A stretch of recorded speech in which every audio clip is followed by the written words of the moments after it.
You've probably done it without knowing, stared into a candle until your mind drifted.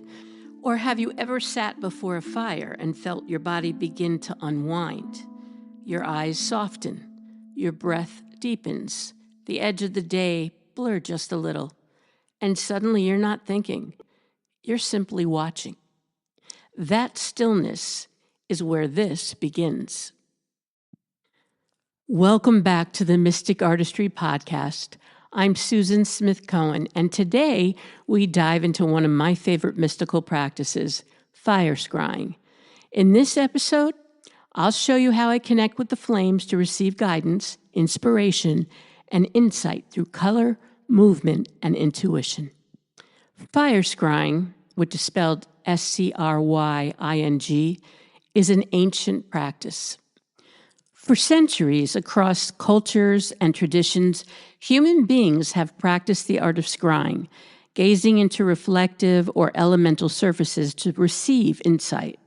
Some have looked into still water, watching the surface shift and shimmer. Some have used mirrors, allowing the reflection to soften and transform. Others have gazed into crystal, smoke, or even the night sky. Each method invites the same thing, a quieting of the mind and a deepening of perception.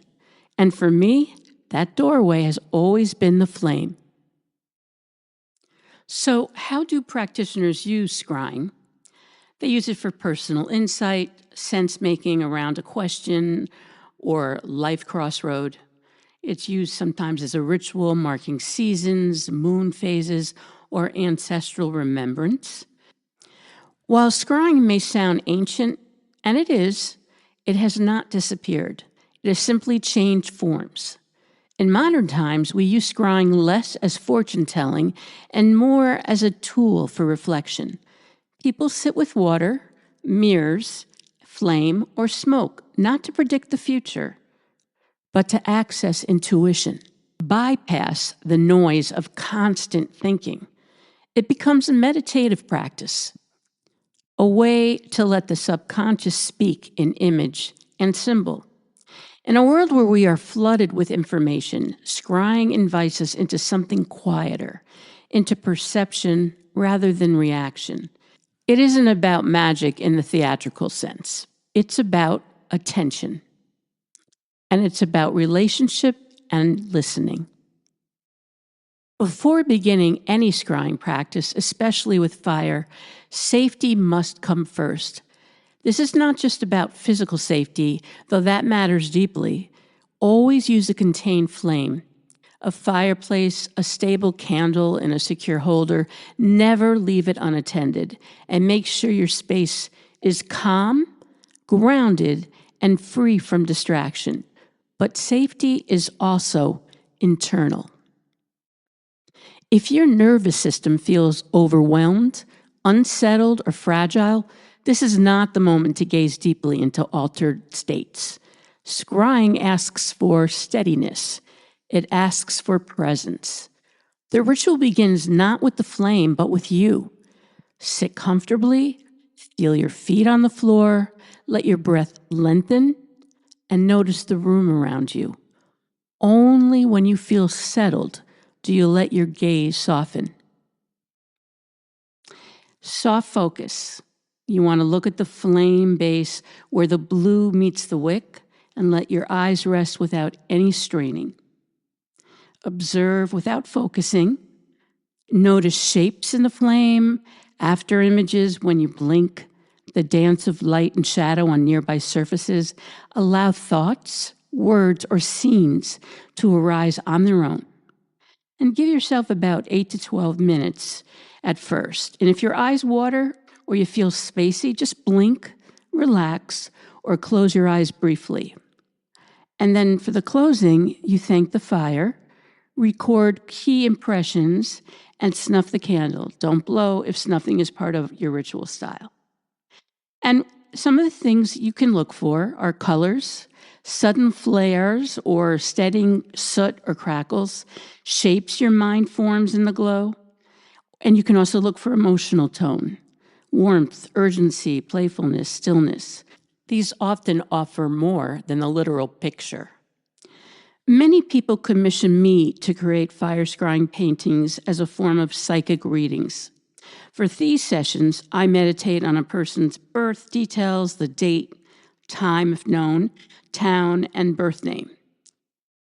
And as I connect to these details, messages do begin to emerge, and I translate them into a painting that is completely unique and personal, full of symbols, colors, and intuitive guidance.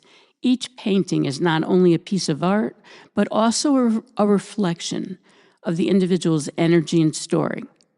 So after observing the flame, I translate the experience right away into my art. Each painting captures the essence of what the flame revealed, like colors, symbols, and emotion. This process is how mystic artistry combines intuition, music, and painting to create a bridge between mystical insight and creative expression. When you breathe with your work consistently, kindly, courageously, the unseen doesn't stay unseen. It starts to move your hands. It starts to choose your colors.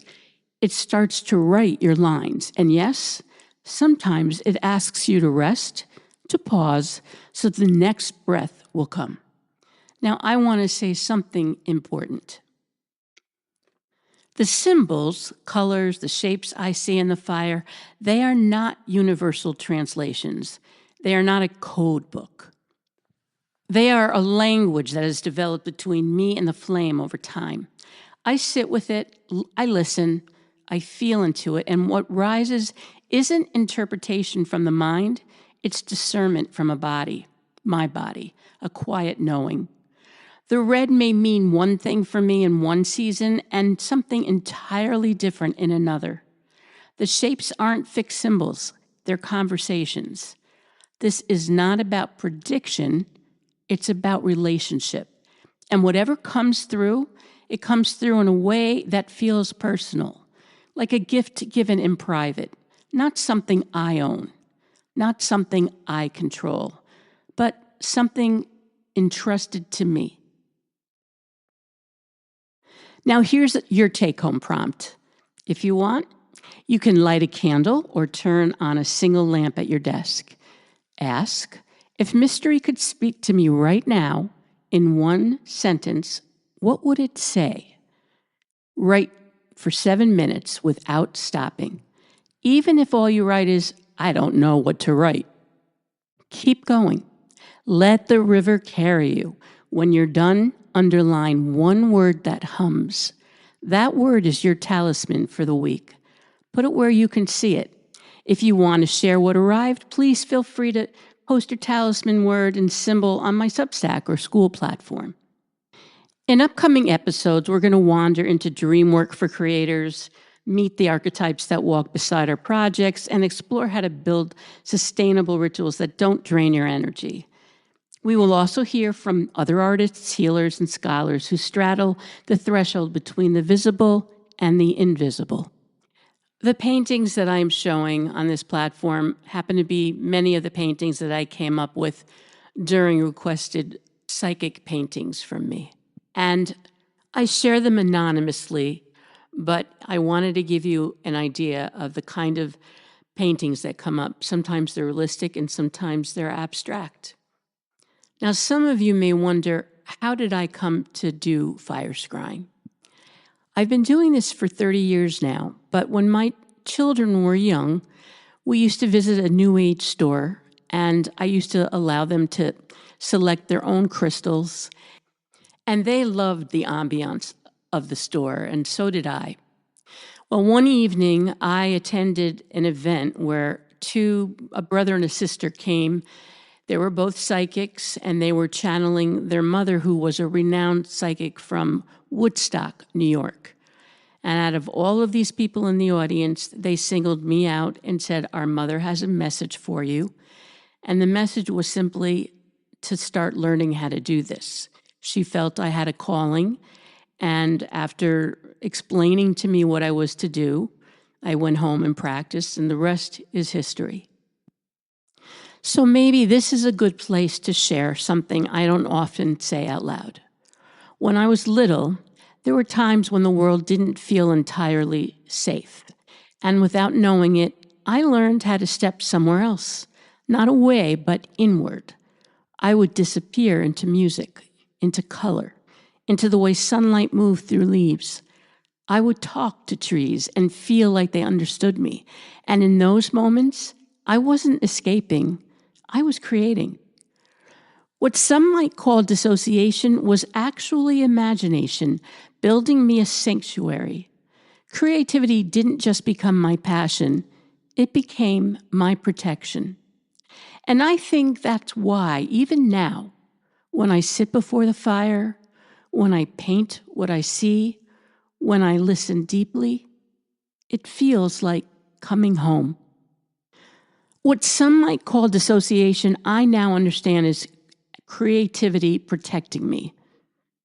My imagination did not abandon me. It built rooms of light inside me, and those rooms are still there.